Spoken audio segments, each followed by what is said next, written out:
2 pulang guhit. Positibo. Nanginginig ang mga kamay ni Celine habang hawak ang maliit na puting stick. Sa wakas, pagkatapos ng 3 taong paghihintay, pagkatapos ng walang katapusang padasal at pagbisita sa Obgyn, magiging ama na si Rico. Napahawak siya sa kanyang tiyan at napangiti ng may luha. Ito na ang sagot. Ito na ang susi para bumalik ang dating tamis ng pagsasama nila ng kanyang asawa. Ito na ang magpapatahimik sa mga pangungutya ng kanyang biyenan. Dali-dali niyang inayos ang sarili. Maaga siyang umuwi mula sa trabaho para sorpresahin si Rico. Ngayon ang kanilang anibersaryo. Bit-bit ang pregnancy test na nakabalot sa isang maliit na kahon ng regalo. Dahan-dahan niyang binuksan ang pinto ng kanilang bahay. Tahimik. Sobrang tahimik.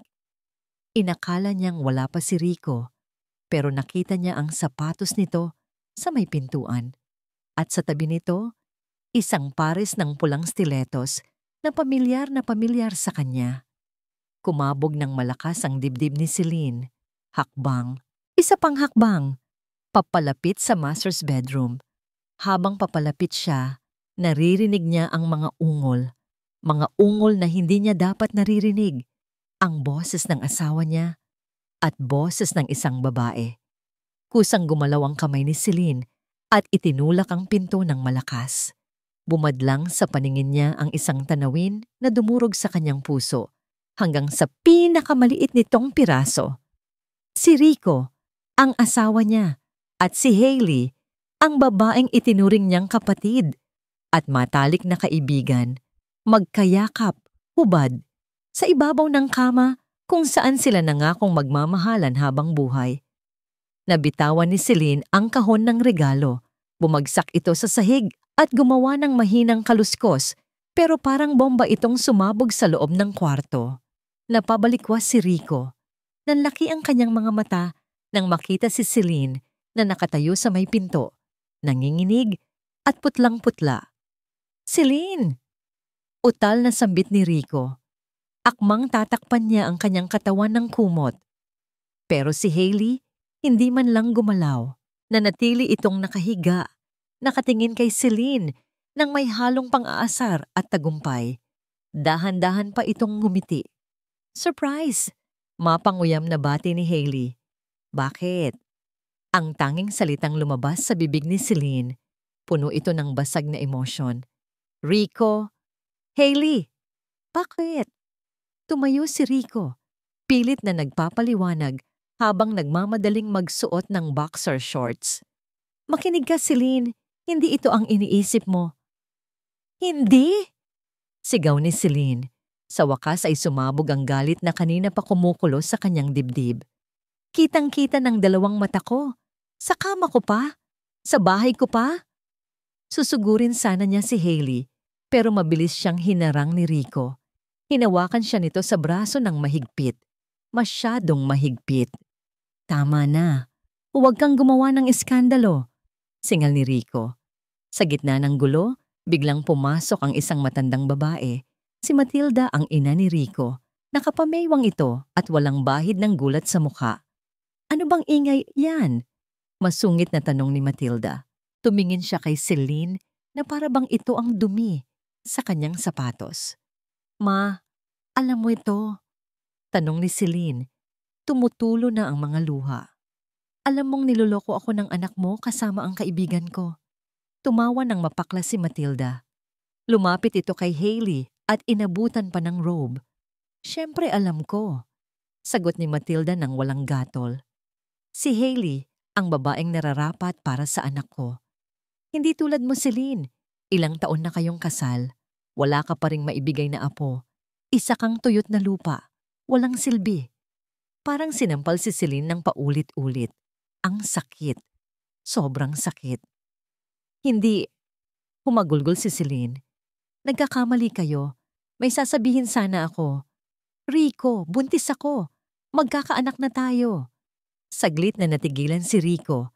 Tumingin siya sa tiyan ni Celine, pero bago pa man siya makapagsalita, humalakhak ng malakas si Hailey. "Buntis? O baka naman nag-iimbento ka lang para hindi ka iwan ni Rico?" Pang-aasar ni Hailey habang inaayos ang buhok. Huli na ang lahat, Celine. Pinili na niya ako. Lumayas ka na dito. Sigaw ni Matilda, sabay tulak kay Celine palabas ng kwarto. Napaurong si Celine. Bahay ko to. Kayo ang lumayas. Pilit siyang nanlaban. Gusto niyang bawiin ang asawa niya. Gusto niyang ipaglaban ang pamilyang dapat ay bubuuin nila. Nagkaroon ng agawan. Hinila ni Matilda ang braso ni Celine habang tinutulak naman siya ni Rico palayo kay Hailey. Nakarating sila sa may hagdanan. Bitawan niyo ako, sigaw ni Celine. Sa gitna ng kaguluhan, isang malakas na tulak ang naramdaman ni Celine mula sa mga kamay ng kanyang biyenan. Nawalan siya ng balanse. Ang mundo ay umikot. Ang huling nakita niya ay ang gulat sa mukha ni Rico at ang ngisi sa labi ni Matilda. Blag. Tumama ang likod niya sa hakbang. Blag. Ang balakang niya. Blag. Ang ulo niya. Hanggang sa lumagapak siya sa malamig na sahig ng sala. Katahimikan. Napahawak si Celine sa kanyang tiyan. Ang sakit. Parang pinipiga ang kanyang matres. Ang baby ko. Bulong niya. Halos hindi na marinig. Naramdaman niya ang unti-unting pagdaloy ng mainit na likido sa pagitan ng kanyang mga hita. Tumingin siya sa kanyang puting bestida. Pula. Dugo. Maraming dugo. Unti-unting nanlabo ang kanyang paningin. Ang huling narinig niya ay ang mga hakbang na papalayo at ang boses ni Matilda na nagsasabing, hayaan niyo siya dyan. Nag-iinarte lang niyan. At pagkatapos, dilim sa mani. Pagmulat ni Celine, puting ilaw ang bumungad sa kanya. Amoy gamot. Ospital. Agad niyang kinapa ang kanyang tiyan. Wala na ang umbok. Wala na ang bigat. Wala na ang pakiramdam ng buhay sa loob niya. Bumukas ang pinto. Pumasok si Rico. Hindi siya mukhang nag-aalala. Mukha siyang naiinip. Rico, ang anak natin. Garalgal ang boses ni Celine. Hindi sumagot si Rico. Sa halip, may inilapag siyang brown envelope sa ibabaw ng kama. Wala na, Celine. Malamig na sabi ni Rico. Sabi ng doktor na kunan ka. Mahina daw talaga ang kapit. Humagulgol si Celine. Niyakap niya ang sarili. Pinatay niyo siya. Pinatay niyo ng nanay mo ang anak natin. Huwag mong isisi kay mama ang katangahan mo. Madiin na sagot ni Rico. Walang awa, walang pagmamahal. Kung hindi ka nagwala, hindi mangyayari to. Itinuro niya ang envelope. Pirmahan mo yan. Annulment papers. Ayoko na, Celine. Pagod na ako sa'yo. Si Hailey ang mahal ko. Siya ang magbibigay sa akin ng pamilyang hindi mo kayang ibigay. Tinitigan ni Celine ang asawa. Ang lalaking minahal niya ng buong puso. Ngayon, wala siyang nakikita, kundi isang halimaw. Umalis ka na, bulong ni Celine. Pipirmahan mo yan, banta ni Rico bago tumalikod. Wala ka nang babalikan. Sa akin ang bahay, sa akin ang kumpanya. Wala ka na, Celine. Wala. Padabog na isinara ni Rico ang pinto. Naiwan si Celine sa malamig na kwarto. Ang sakit ng katawan ay walang panama sa sakit ng kanyang puso. Nawalan siya ng asawa, nawalan siya ng tahanan, at higit sa lahat, nawalan siya ng anak. Pinahid niya ang luhang tumutulo sa kanyang pisngi. Ito na ang huling iiyakan niya sila. Dahan-dahan, sa kabila ng sakit, naikuyom niya ang kanyang mga kamao hanggang sa bumaon ang mga kuko sa kanyang palad.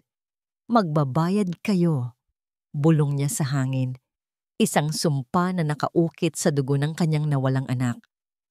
Isinusumpa ko, magbabayad kayong lahat. Isang linggo na ang nakalipas, pero sariwa pa rin ang lahat.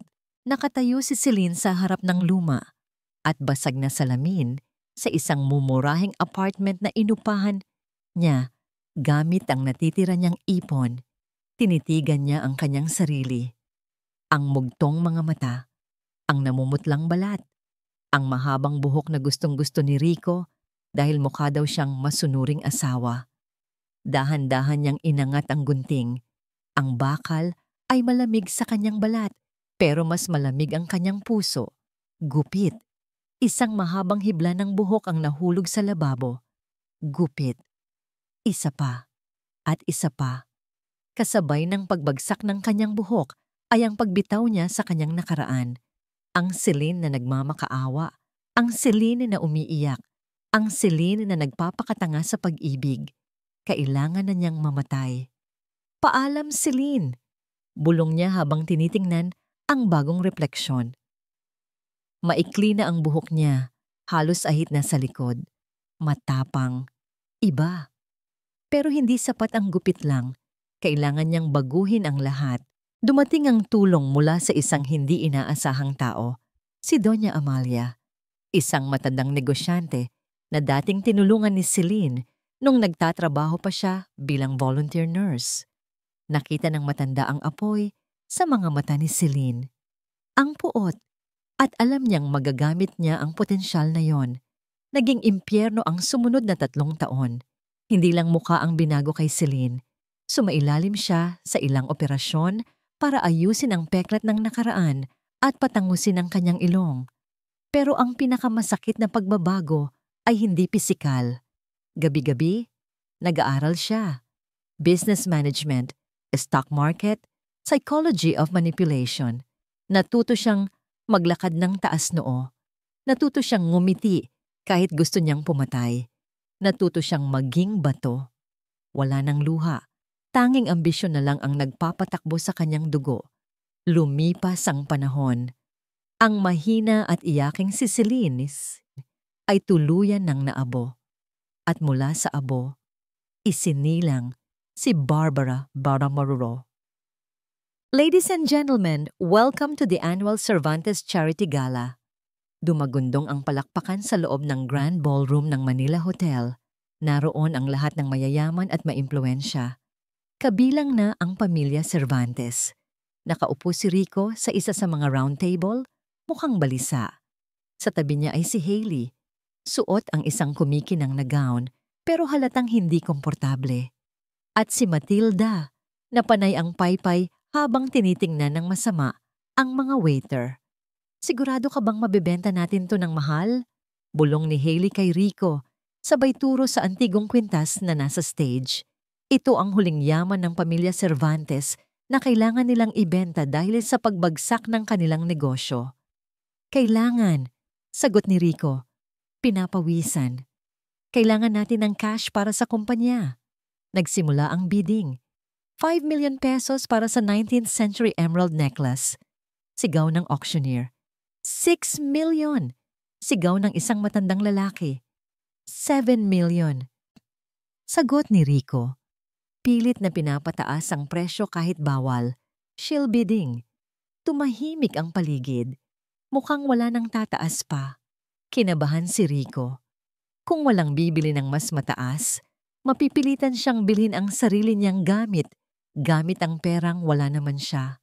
Going once, going twice. Biglang bumukas ang malalaking pinto sa likuran ng ballroom. Ang tunog ng takong ng sapatos ay umalingaw-ngaw sa katahimikan. Click, click, click. Lahat ng ulo ay lumingon. Isang babae ang pumasok. Nakasuot siya ng isang fitted na pulang gown na nagpatingkad sa kanyang maputing kutis. Ang kanyang buhok ay maikli pero nakastyle ng elegante. Ang kanyang mga labi ay kasing pula ng dugo. Ang aura niya ay sumisigaw ng kapangyarihan. Naglakad siya papunta sa gitna. Hindi pinapansin ang mga bulungan. Tinaas niya ang kanyang number paddle. 20 million pesos, sabi niya. Ang boses niya ay malinaw, malamig, at puno ng awtoridad. Napasinghap ang lahat. 20 million? Doble iyon ng inaasahang presyo. Nanlaki ang mga mata ni Rico. Muntik na niyang mabitawan ang baso ng wine na hawak niya. Ang boses na yon. Pamilyar. Sobrang pamilyar. Sold to the lady in red. Sigaw ng auctioneer tuwang-tuwa. Umakyat ang babae sa stage para kunin ang kwintas. Pagkatapos, bumaba siya at naglakad diretso sa table kung saan nakaupo sila Rico. Hindi makagalaw si Rico. Parang nakakita siya ng multo. Ang hugis ng muka. Ang tindig, kamukhang kamukha ni Celine. Pero hindi. Mas maganda ito. Mas sopistikada. Mas mapanganib. Tumayo si Rico. Halos matumba ang upuan niya sa sobrang pagkabigla. Nanginginig ang kanyang mga labi. Celine? Bulong ni Rico.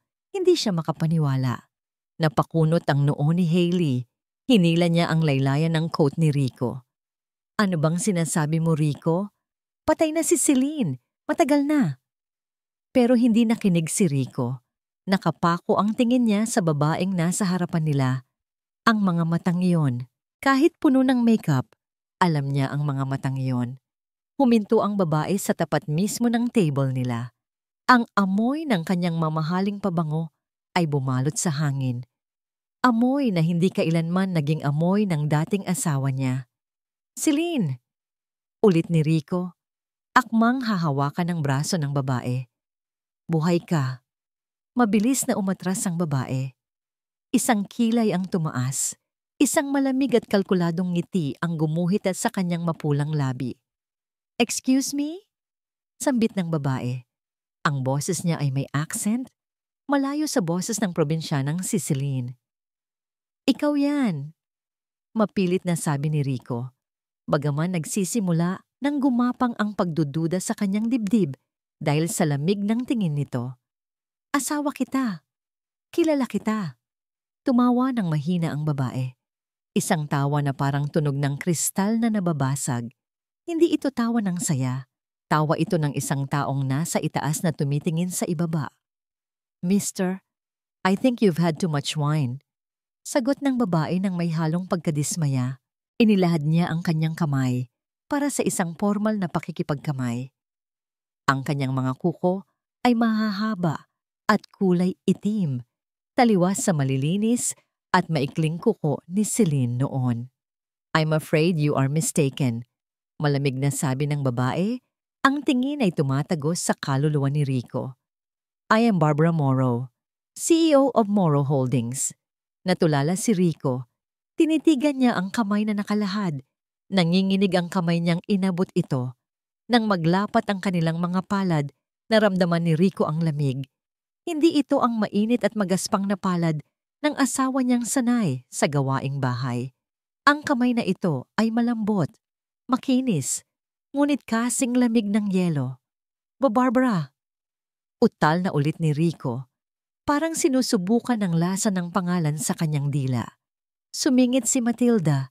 Tinabig niya si Rico at siya ang humarap kay Barbara. Ang mga mata ay kumikislap sa kasakiman habang nakatingin sa kwintas na hawak nito. Pasensya na sa anak ko, Miss Morrow. Pabebe na, sabi ni Matilda. Masyado lang siyang stressed. Ako nga pala si Matilda Cervantes. Itong babaeng nasa tabi niya ay si Hailey, ang kanyang fiancé. Tiningnan ni Barbara si Matilda. Sa loob-loob niya gusto niyang sakalin ang matanda. Gusto niyang isumbat ang pagtutulak nito sa kanya sa hagdan. Pero nanatili siyang kalmado. Bumaling siya kay Hailey. Fiancé?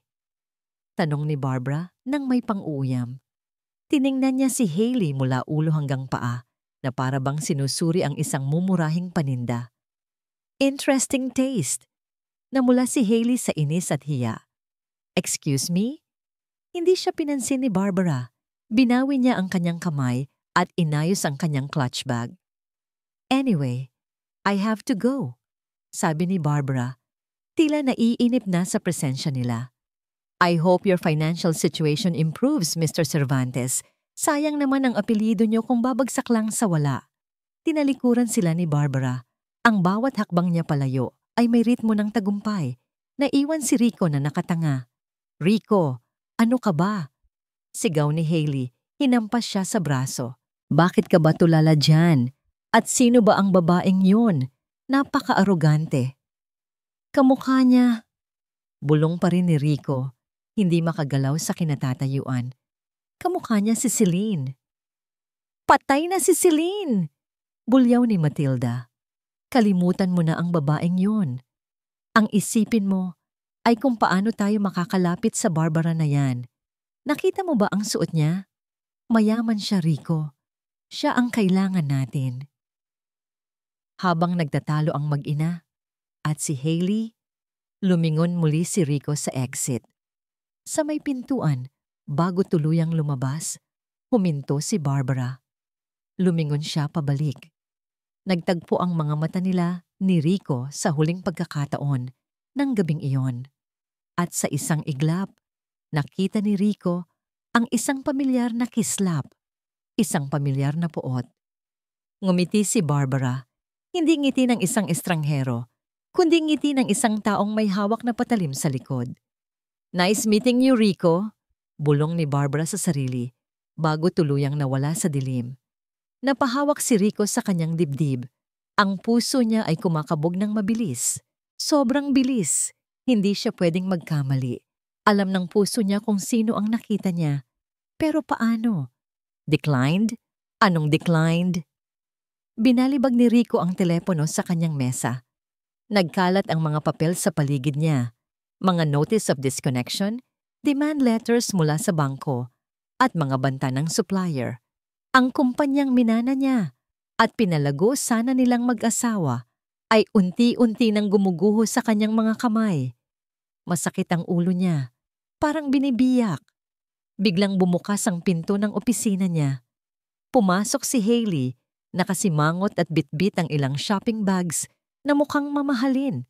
"Babe, bakit ayaw gumana ng credit card mo?"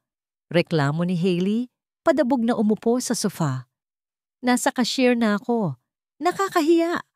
Kinailangan ko tuloy gamitin ang cash na tinabi natin para sa sweldo ng mga empleyado mo." Nanlaki ang mga mata ni Rico. Tumayo siya at hinarap ang babae.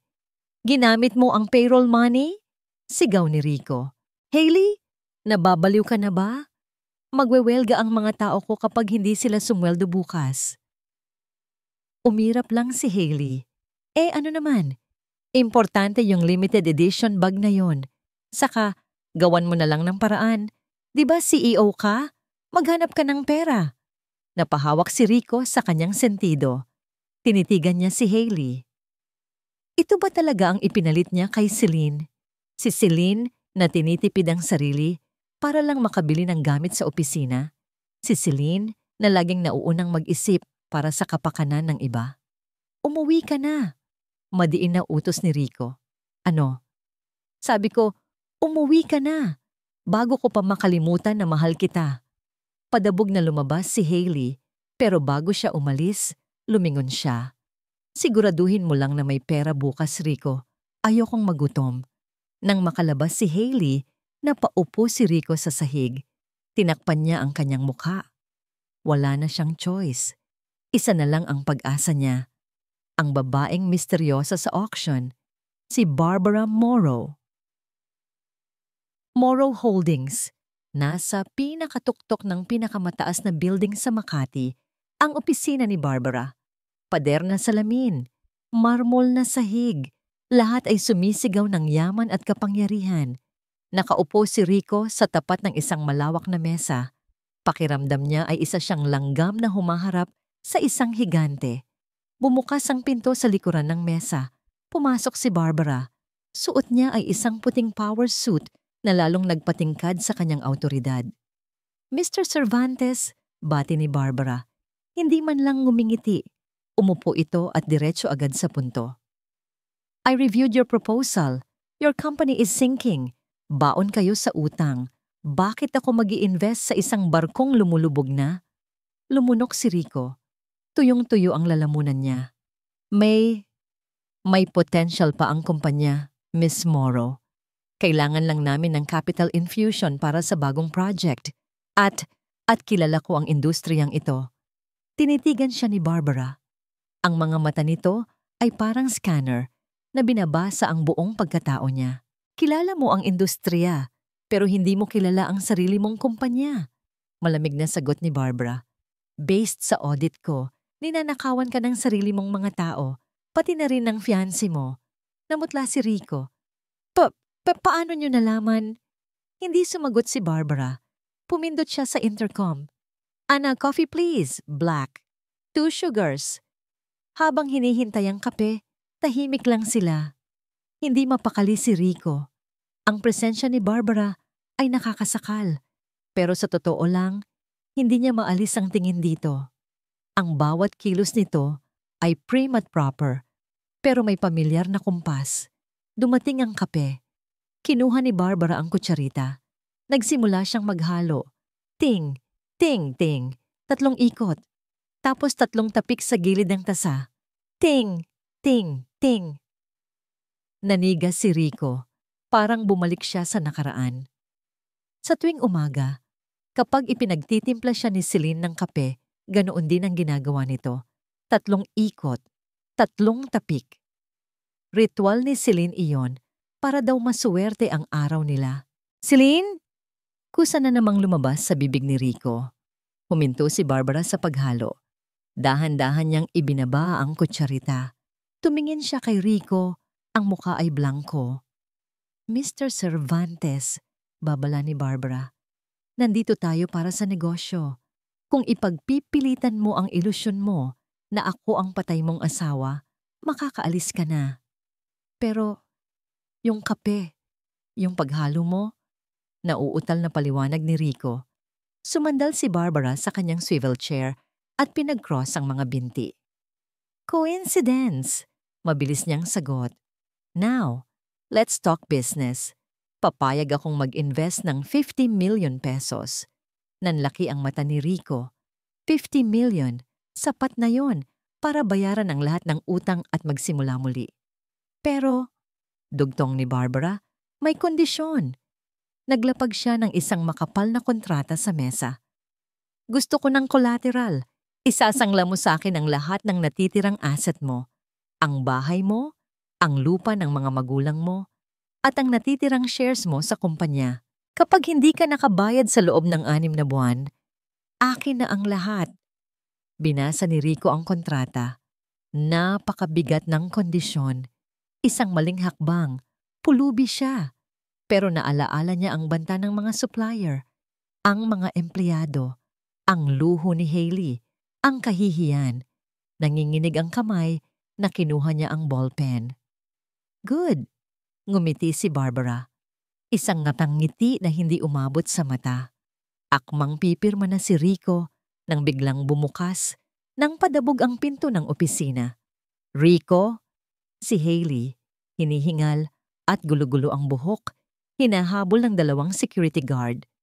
Ma'am, pasensya na po, nagpumiglas po siya, sabi ng guard. Anong ginagawa mo dito? Gulat na tanong ni Rico. Dinuro ni Hailey si Barbara. Kaya pala, ayaw mo akong bigyan ng pera dahil inuubos mo ang oras mo sa babaeng to. Ano, Rico? Nilalandi ka ba niya? O ikaw ang lumalandi sa kanya dahil kamukha siya ng ex mo? Tumayo si Barbara. Kalmado lang siya, pero nakakatakot ang aura niya. Naglakad siya palapit kay Hailey. Ikaw pala si Hailey, sabi ni Barbara. Tiningnan si Hailey na parang isang insekto. Ang babaeng sumira sa isang pamilya at ngayon ay sumisira naman sa isang kumpanya. Huwag mo akong pagsalitaan ng ganyan, sigaw ni Hailey, akmang sasampalin si Barbara.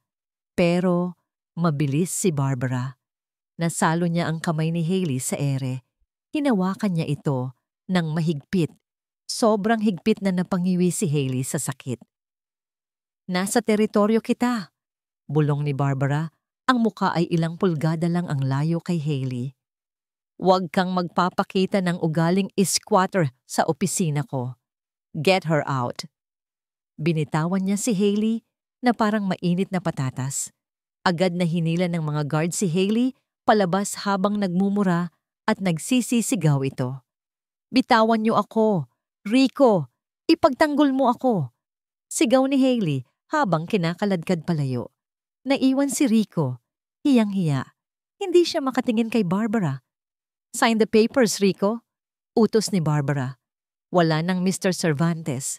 Rico na lang. At parang utos ito ng isang reyna sa kanyang alipin. Or follow your fiancé out and lose everything.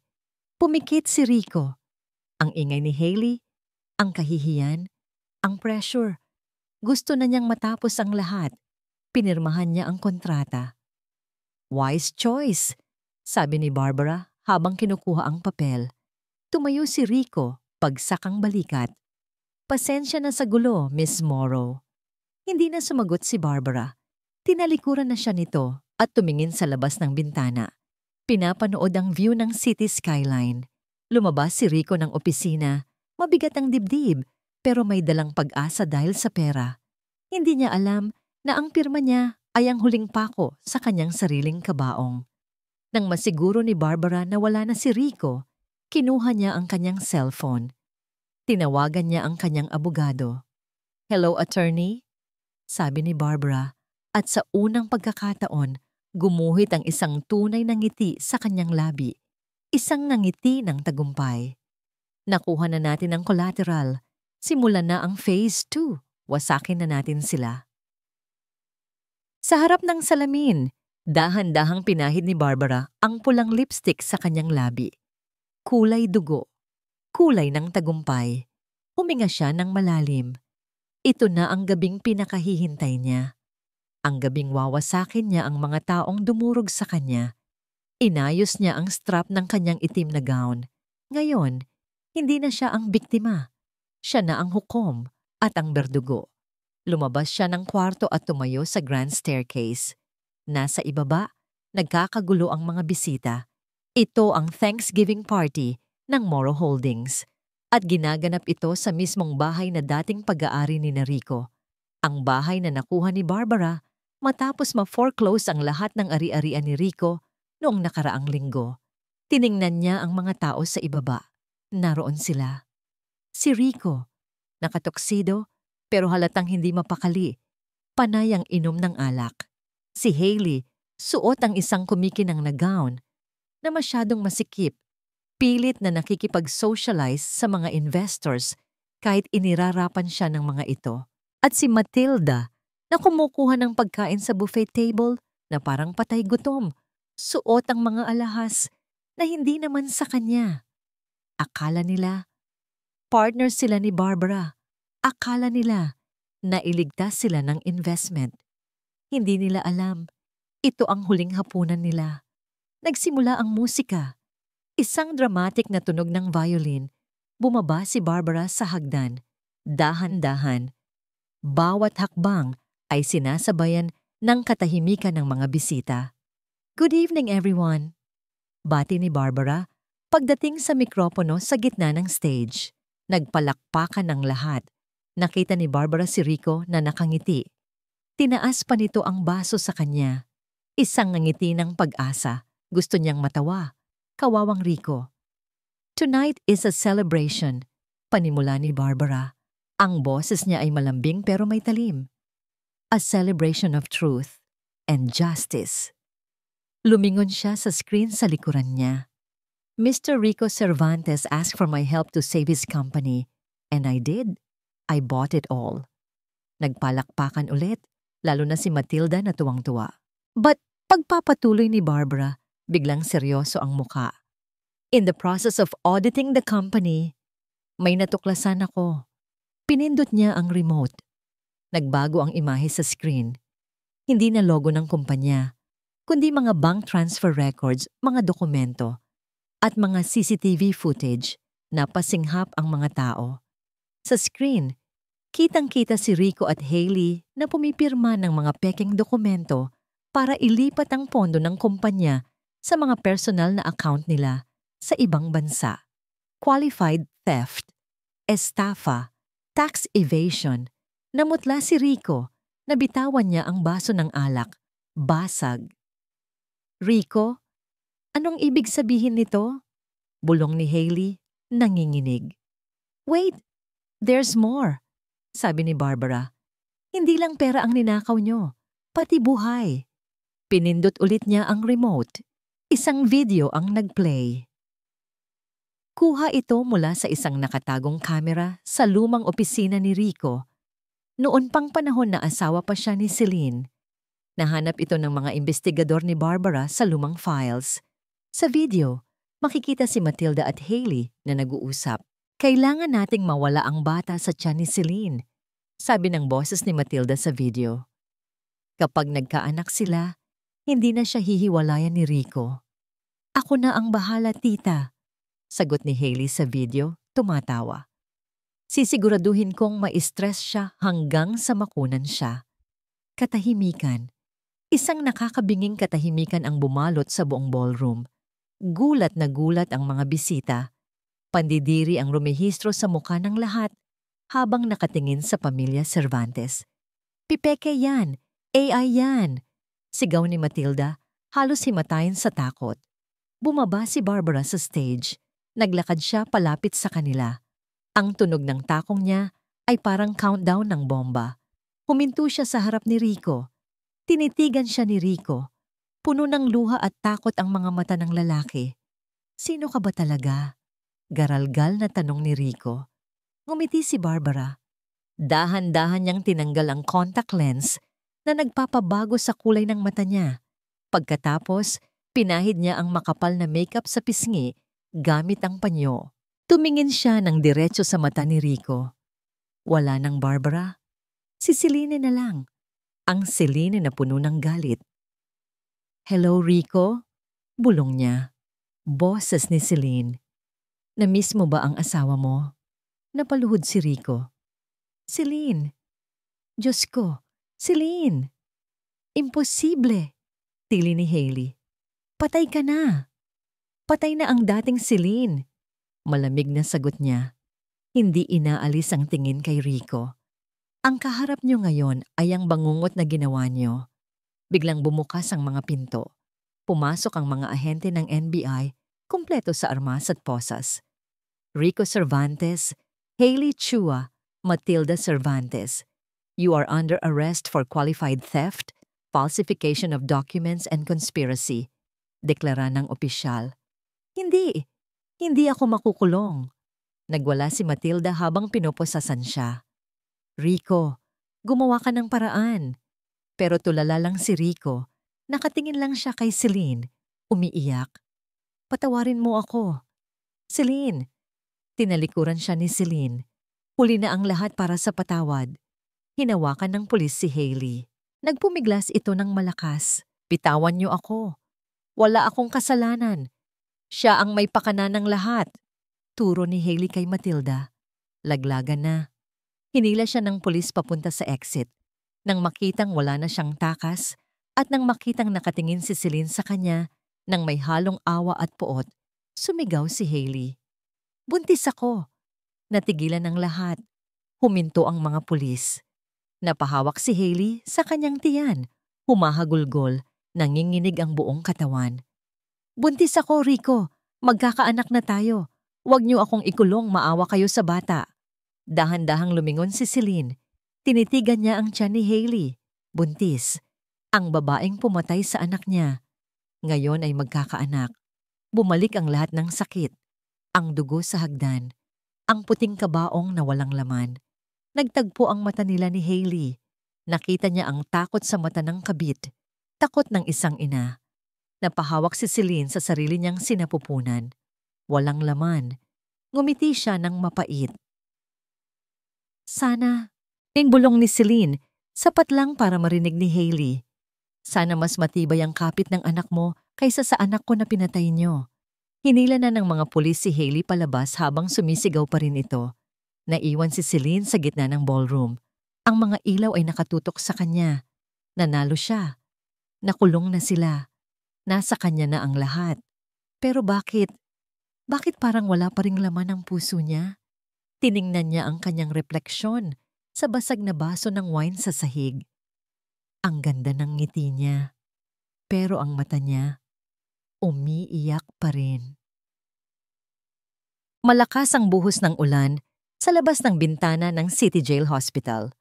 Kulay abo ang langit, kasing kulay ng mga pader ng pasilyong nilalakaran ni Celine. Ang tunog ng kanyang takong ay parang martilyo na bumibiyak sa katahimikan ng lugar. Dapat masaya siya. Dapat nagdiriwang siya. Nabalitaan niya ang nangyari kaninang madaling araw. Nanganak na si Hailey. Premature. 7 buwan pa lang. Isang ngisi ang sumilay sa labi ni Celine. Gusto niyang makita. Gusto niyang makita kung gaano kahirap magpalaki ng bata sa loob ng selda. Gusto niyang ipamukha kay Hailey na kahit anong gawin nito, talo pa rin ito. Huminto siya sa tapat ng room 302. May 2 pulis na nagbabantay sa labas. Tumango lang sila nang makita siya. Kilala na nila kung sino ang Barbara Morrow. Pagbukas niya ng pinto, bumungad sa kanya ang amoy ng alkohol at luma na bakal. Nakahiga si Hailey sa isang manipis na kama.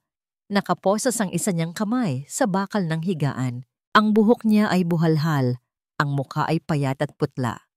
Wala na ang dating kinang at yabang. Pero ang mas nakatawag ng pansin ni Celine ay ang katahimikan. Walang iyak ng sanggol. Nasaan ang bata? Tanong ni Celine. Dahan-dahang lumingon si Hailey. Ang mga mata niya ay walang buhay, walang emosyon. Nasa incubator, sa kabilang kwarto. Sagot ni Hailey, ang boses ay parang kaluskos ng tuyong dahon. Malas daw, masyadong maliit, masyadong mahina. Lumapit si Celine. Hindi mo man lang ba dinalaw? Tumawa ng mahina si Hailey. Mapait. Para saan pa? Dadagdag lang siya sa hirap ko. Sabi ni Hailey, sabay talikod. Sana namatay na lang din siya. Tulad ng anak mo. Napakuyom ng kamao si Celine. Gusto niyang sampalin si Hailey. Gusto niyang sabunutan ito. Napakawalang kwentang ina. Hayop ka. Gigil na bulong ni Celine. Sarili mong dugo at laman. Isusumpa mo? Wala akong pakialam. Sigaw ni Hailey. Basag na ang boses. Dahil sa batang yan, nahuli ako.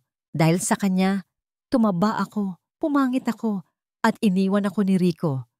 Kasalanan niya ang lahat. Hindi na kinaya ni Celine ang sikmura niya. Tinalikuran niya si Hailey at padabog na lumabas ng kwarto.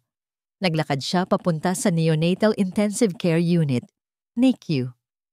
Kailangan niyang makita ang bata. Kailangan niyang makita ang inosenteng nilalang na itinatakwil ng sarili nitong ina. Pagpasok niya sa NICU, ang ingay ng mga makina ang sumalubong sa kanya. Pip, beep, beep.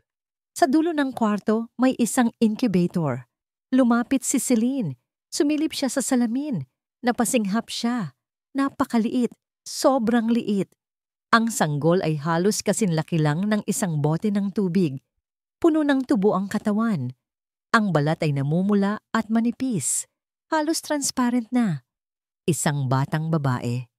Pinanood ni Celine ang pagtaas-baba ng dibdib ng bata. Hirap na hirap itong huminga. Lumalaban para sa bawat hininga. Biglang naalala ni Celine ang sarili niyang anak. Ang anak na hindi man lang niya nayakap. Ang anak na hindi man lang nabigyan ng pagkakataong huminga.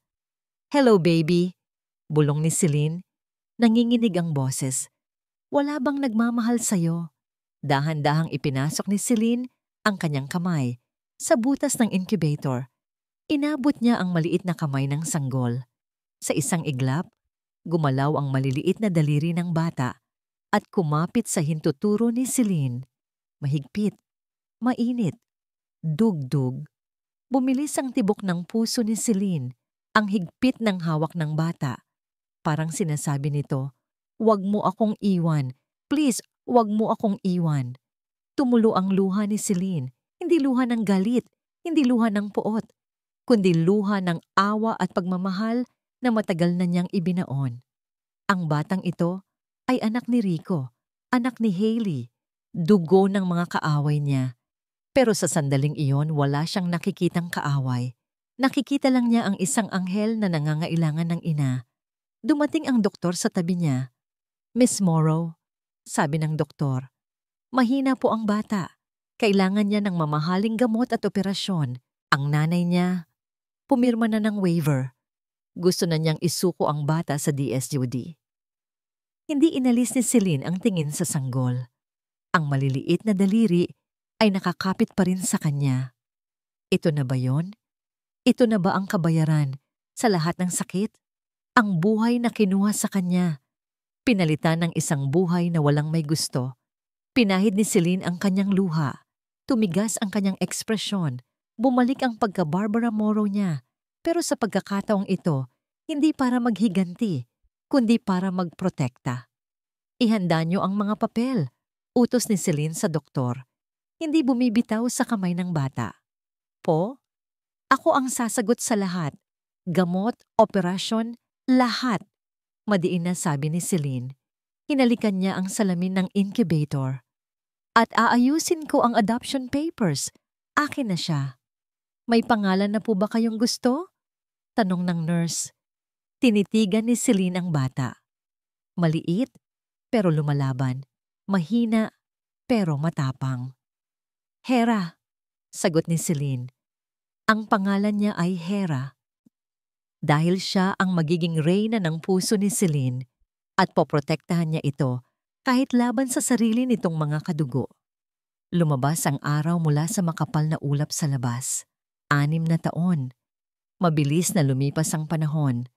Ang mga sugat ay naghilom, pero ang mga peklat ay nanatili. At sa isang malawak na hardin, isang masayang tawa ng bata ang bumasag sa katahimikan. Amoy vanilla at tsokolate ang buong kusina. Ang sikat ng araw ay tumatagos sa malaking bintana. Tumatama sa mga nagliliparang alikabok ng arena sa ere. Mama, tignan mo, mukha na akong snowman. Napalingon si Celine mula sa paghahalo ng icing. Nakita niya si Hera, 6 na taong gulang, na puno ng puting arena ang mukha at buhok.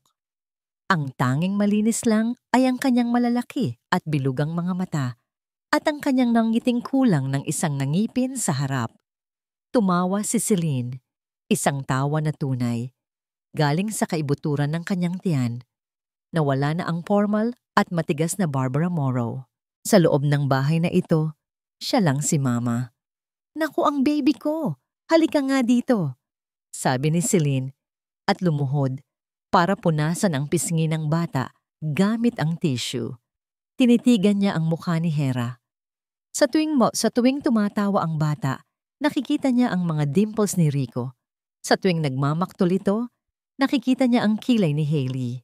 Dugo ng mga kaaway niya. Pero sa loob ng 6 na taon, ang dugong iyon ay nabura ng pagmamahal. Si Celine ang nagturo kay Hera maglakad.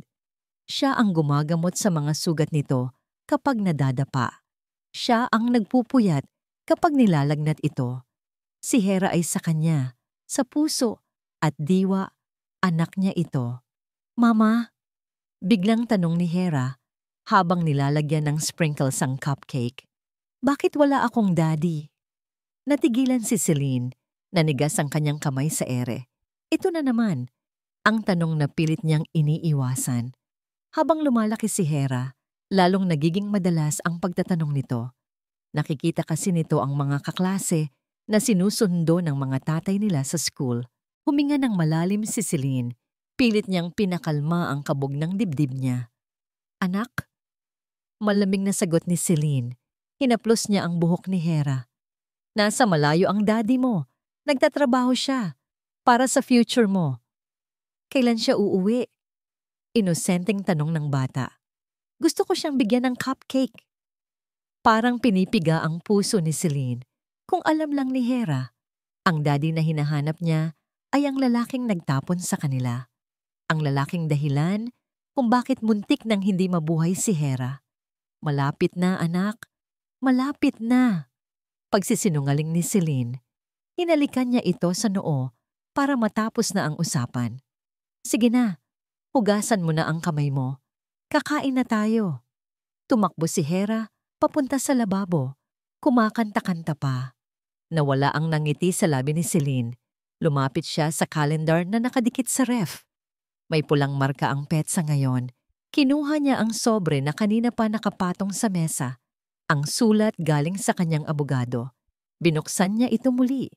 Kahit kabisado na niya ang laman. Notice of release. 6 na taon. 6 na taon na ang nakalipas mula nang makulong sila, Rico at Hailey. Dahil sa good conduct allowance at parole, lalaya na sila. Ngayon, nanginig ang kamay ni Celine. Nilamukos niya ang papel. Paano kung kunin nila si Hera? Paano kung guluhin nila ang tahimik na buhay na binuo nila? Hindi, bulong ni Celine sa sarili. Ang mata niya ay nagdilim. Bumalik ang anino ni Barbara. Hindi ako papayag. Akin si Hera. Akin lang. Kinuha niya ang cellphone niya. Ite-text sana niya ang security agency para magpadala ng dagdag na bantay sa bahay. Biglang tumunog ang doorbell. Ding-dong. Napatingin si Celine sa pinto. Masyadong maaga para sa delivery. Wala naman siyang inaasahang bisita. Ako na po, sigaw ni Hera. Mabilis na tumakbo ang bata mula sa kusina papunta sa sala. Ang maliit na paa nito ay kumakalampag sa sahig. Hera, wait! Sigaw ni Celine. Binitawan niya ang cellphone at tumakbo para habulin ang bata. Huwag mong bubuksan. Pero huli na. Naabot na ni Hera ang doorknob. Pinihit niya ito at binuksan ang malaking pinto. Tumigil ang mundo ni Celine. Nakatayo siya sa gitna ng sala, habol ang hininga. Nakatingin siya sa pintuan. Ang liwanag mula sa labas ay pumasok at bumuo ng silweta ng isang lalaki. Payat. Medyo kubaang tayo, luma ang damit. Ang buhok ay may mga putina at magulo. Pero kilala ni Celine ang tindig na yon, kahit sa dilim, kahit sa panaginip. Dahan-dahang lumuhod ang lalaki para maging kapantay ang mukha ni Hera. Tumingala si Hera, walang takot, puno ng kuryosidad. Hello po. Bati ni Hera nang nakangiti. Sino po sila? Delivery po ba kayo ng flower? Ngumiti ang lalaki, isang nangiti na puno ng pangungulila, sakit at pagsisisi. Tumulo ang luha sa kanyang madungis na pisngi. Tumingin ang lalaki, lagpas sa balikat ni Hera, diretso sa mga mata ni Celine na nakatayo sa malayo. Celine! Garalgal na tawag ng lalaki. Pagkatapos, binalik niya ang tingin sa bata. Inabot niya ang kamay nito nang nanginginig. Ako. Simula ni Rico. Ang boses niya ay basag. Ako ang... Hera! Lumayo ka sa kanya. Isang mabilis na takbo. Hinila ni Celine si Hera palayo sa pinto ng marahas. Niyakap niya ang bata ng mahigpit. Tinatakpan ang katawan nito gamit ang sarili niyang katawan. Parang isang inahing leon na nagpoprotekta sa kanyang kuting. Mama, nasasaktan po ako.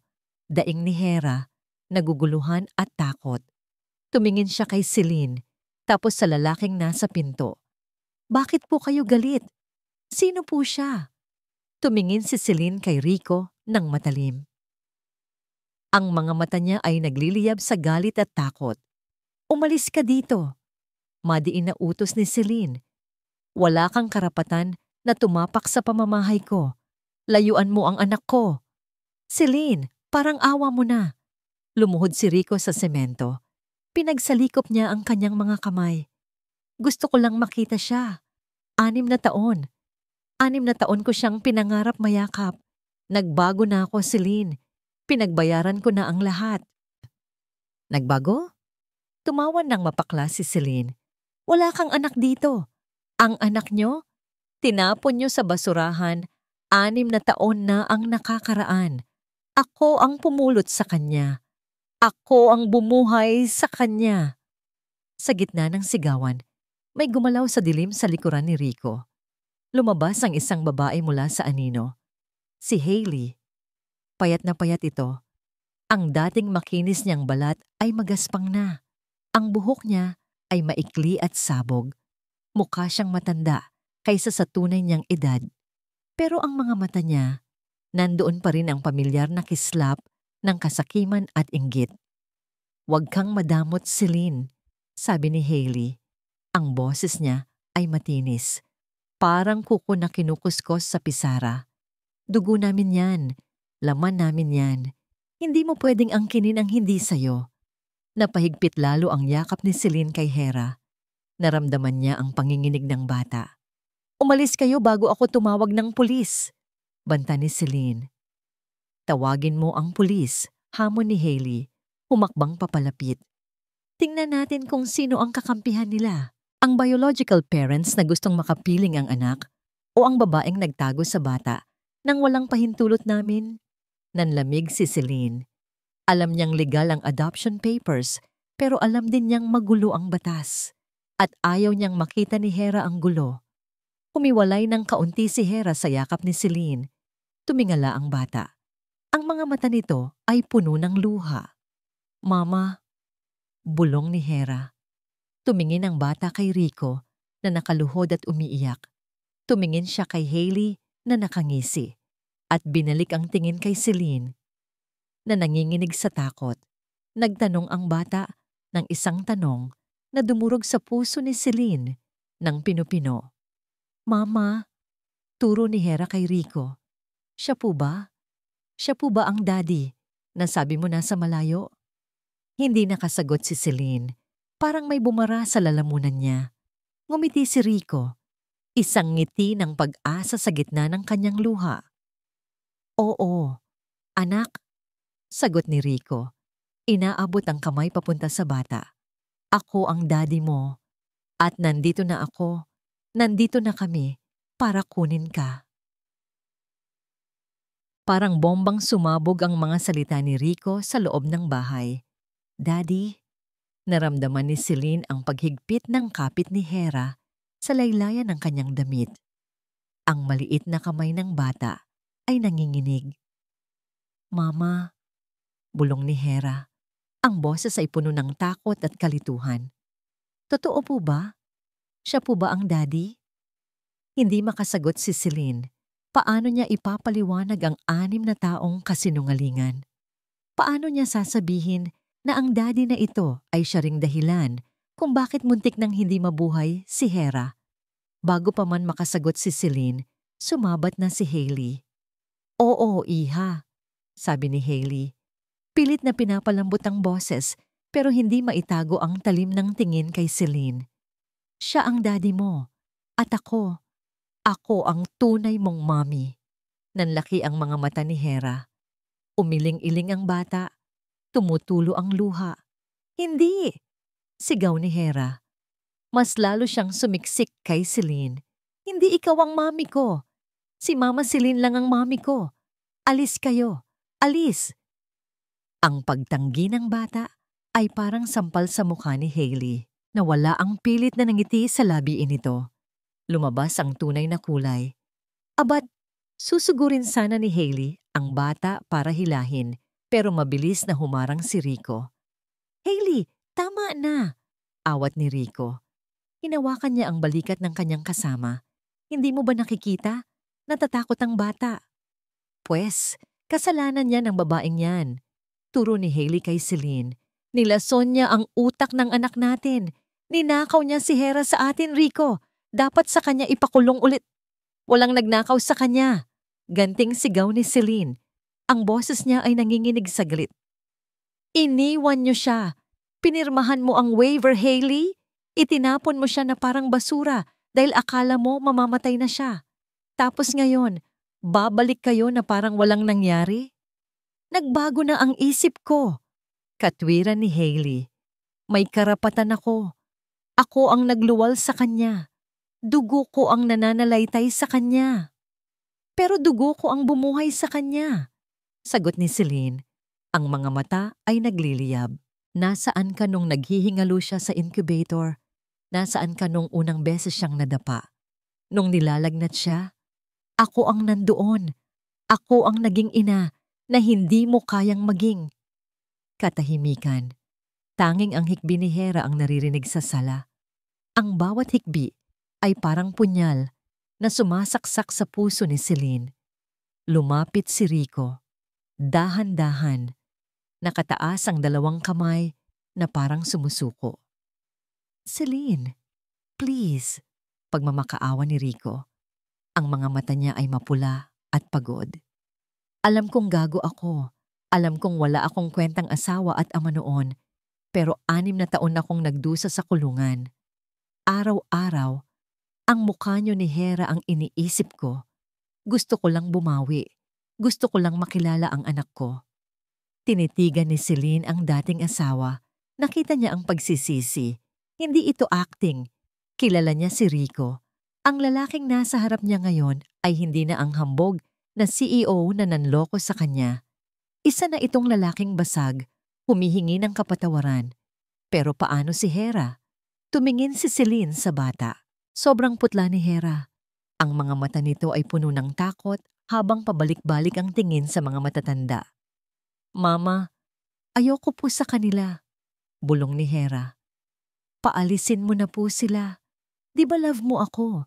Di ba ikaw lang ang mama ko? Niyakap ni Celine ang bata. Hinalikan niya ito sa ulo. Oo, anak. Love na love kita. Poprotektahan kita. Humarap si Celine kay Rico at Hailey. Matigas, desidido. Umalis na kayo. Utos ni Celine. Nakita niyo na siya. Narinig niyo na ang gusto niya. Ayaw niya sa inyo. Kung may natitira pa kayong awa sa kanya, huwag niyo na siyang guluhin. Hindi kami aalis hanggat hindi namin nakukuha ang anak namin. Sigaw ni Hailey. Magkakasuhan tayo, Celine. Idedemanda kita ng kidnapping. Ilalabas ko sa media na ang sikat na Barbara Morrow ay isang magnanakaw ng bata. Subukan mo, hamon ni Celine. Handa akong ubusin ang lahat ng yaman ko para durugin kayo sa korte. Talaga? Ngisi ni Hailey. At habang nagkakasos tayo, sino ang mahihirapan? Si Hera. Kakalad ka rin natin siya sa korte. Pagtatanungin siya ng mga abogado. Ipipilit sa kanya na kami ang tunay na magulang niya. Gusto mo ba yon, Celine? Gusto mo bang masira ang childhood ng anak mo? Natigilan si Celine. Alam niyang tama si Hailey. Kahit manalo siya sa kaso, ang proseso ay magiging impyerno para kay Hera. Ang trauma ng pag-aagawan, ang iskandalo, ang gulo. Hindi iyon ang buhay na gusto niya para sa bata. Tumingin ulit siya kay Hera. Umiiyak pa rin ito. Takot na takot. Nakita ni Celine ang future. Isang future na puno ng away, puno ng hatian, puno ng lason. Hanggat nandoon siya, hanggat pilit niyang inaangkin si Hera, hindi titigil si Hailey.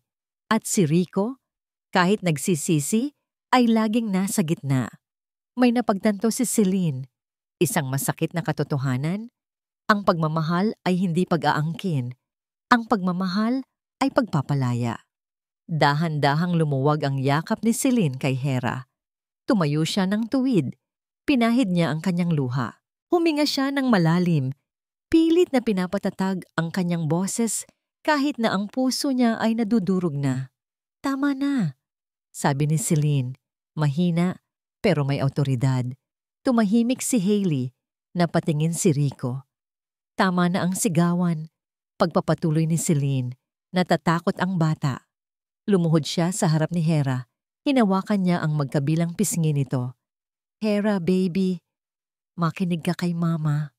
Malambing na sabi ni Celine. Pumasok ka muna sa kwarto mo. Maglaro ka muna ng dolls. May pag-uusapan lang kami ng daddy at mommy mo. Pero mama, sige na anak, please, para kay mama. Tumango si Hera. Kahit labag sa loob, dahan-dahan itong naglakad papunta sa kwarto at isinara ang pinto. Nang mawala na si Hera sa paningin nila, humarap si Celine kay Rico at Hailey. Wala na ang galit sa mukha niya. Tanging matinding pagod at lungkot na lang. Hindi na kailangan ng korte, sabi ni Celine. Ang boses niya ay walang emosyon, parang patay. Kumunot ang noo ni Rico. Anong ibig mong sabihin? Tumingin si Celine kay Rico, diretso sa mata. Gusto niyo si Hera? Gusto niyo ng pamilya? Lumunok si Celine. Ang susunod na sasabihin ng ninibahan niya ay ang pinakamahirap na desisyon na gagawin niya sa buong buhay niya. Ibibigay ko sa inyo ang gusto niyo, bulong ni Celine. Sa isang kondisyon. Ano? Tanong ni Hailey. Mukhang nanalo sa loto. Ako ang aalis, sabi ni Celine. Lalayo ako. Iiwan ko si Hera sa inyo. Pero siguraduhin niyong mamahalin niyo siya higit pa sa buhay niyo. Dahil kung hindi, babalik ako at sa pagkakataong yon, papatayin ko na kayo. Natulala si Rico. Hindi siya makapaniwala. Isinusuko ni Celine ang anak na binuhay nito. Pero sa mga mata ni Celine, nakita niya ang sagot. Hindi pagsuko ito ay sakripisyo. Madaling araw, madilim pa ang langit. Pero gising na ang diwa ni Celine. Nakatayo siya sa gitna ng kwarto ni Hera. Tahimik ang paligid, tanging ang mahina at regular na paghinga ng bata ang naririnig. Sa paanan ng kama, nakatayo ang isang malaking maleta. Nakaimpake na ang lahat ng gamit ni Celine, ang mga damit niya, ang mga litrato, at ang konting piraso ng puso niyang kaya pa niyang bitbitin. Lumapit siya sa natutulog na bata. Umupo siya sa gilid ng kama at hinaplos ang pisngi ni Hera. Mainit ito at malambot. "Hera!" Bulong ni Celine.